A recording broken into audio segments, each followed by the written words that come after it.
Sister Slayer, I think an account of my recent trip will be received with some interest by my sisters in Reform, the readers of the Sibyl, if not by the rest of mankind, since I am, perhaps, the first woman who has worn the American costume across the prairie sea which divides the great frontier of the states from the Rocky Mountains.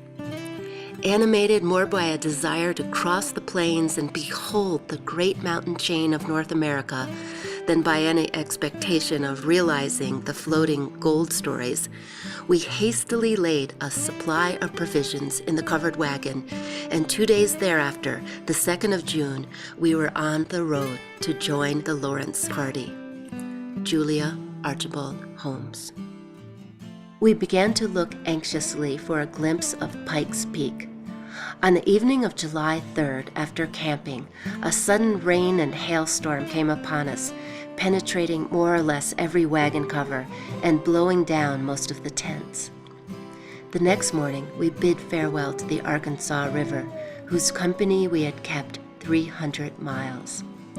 Traveling but 15 miles, the train camped early this evening in order to celebrate the glorious 4th. This was done by consuming what little whiskey remained among the members. This day we obtained the first view of the summit of the peak, now some 70 miles away. As all expected to find precious treasure near this wonderful peak, it is not strange that our eyes were often strained by gazing on it. The summit appeared majestic in the distance, crowned with glistening white. August 1st.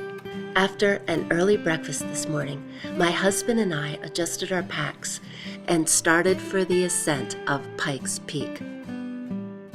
2 days of very hard climbing has brought me here. If you could only know how hard, you would be surprised that I've been able to accomplish it.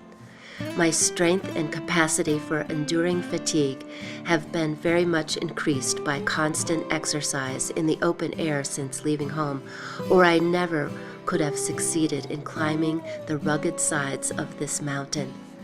This is the most romantic of places. I have accomplished the task which I have marked out for myself, and now I feel amply repaid for all my toil and fatigue.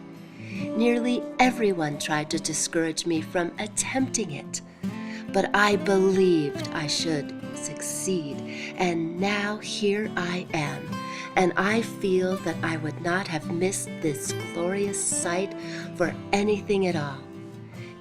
The broad blue sky overhead, and seemingly so very near, all and everything on which the eye can rest, fills the mind with infinitude and sends the soul to God. Julia Archibald Holmes.